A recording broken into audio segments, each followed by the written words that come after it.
bà cục nhịp su bà cũng mai bông ôn bà đa là dùng bà sành bị say bà cắt cam bà khang châm cắt ở cái này bà nông cái này bênนี้คือ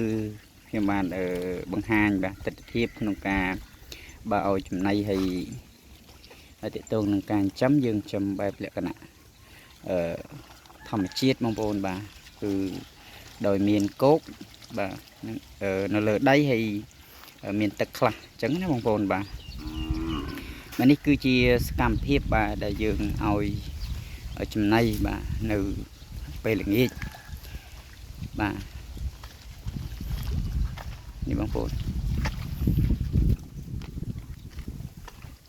បាទយើងឲ្យចំណៃនៅពេលល្ងាចបាទយើងឲ្យស៊ីបែបលើគោកបែបនេះបាទហើយសម្រាប់កែបនេះយើងដាក់អត់ទាន់បានមួយខែបងប្អូនបាទឃើញថាការលូតលាស់បាទធំល្អបាទគឺលូតលាស់ល្អបងប្អូនបាទយើងចំបែបលក្ខណៈបែបធម្មជាតិហើយយើងចំបែបនេះគឺរសជាតិបាទសាច់កង្កែបយើងគឺបាទគឺឆ្ងាញ់បាទព្រោះដោយសារយើងមានដីបាទហើយវាធ្វើចលនាលោតទៅមកអញ្ចឹងគឺ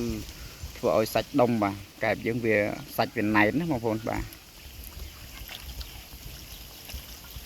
គឺវាធ្វើចលនារហូតបងប្អូនព្រោះវាលោតយើងដឹងកែបនៅលើដីបាទ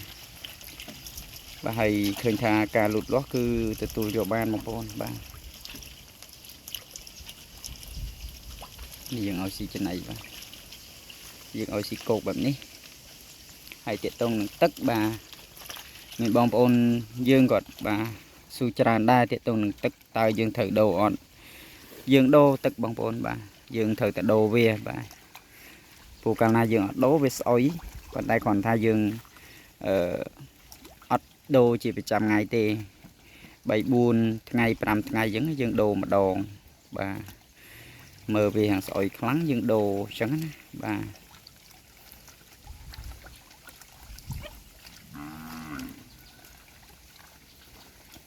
នេះបងប្អូនបាទកែបនេះយើងដាក់អត់ទាន់បានមួយខែទេបងប្អូនបាទតែចន្លោះ20ថ្ងៃ20ថ្ងៃជាងទេបាទឃើញថាធំលឿនបងប្អូនបា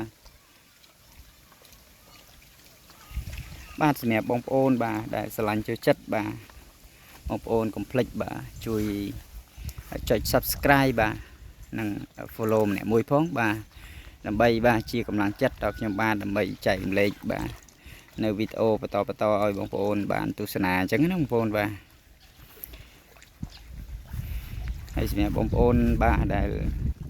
ទស្សនាវីដេអូនេះបាទគិតថាវីដេអូនេះមានប្រយោជន៍បាទបងប្អូនបាទជួយ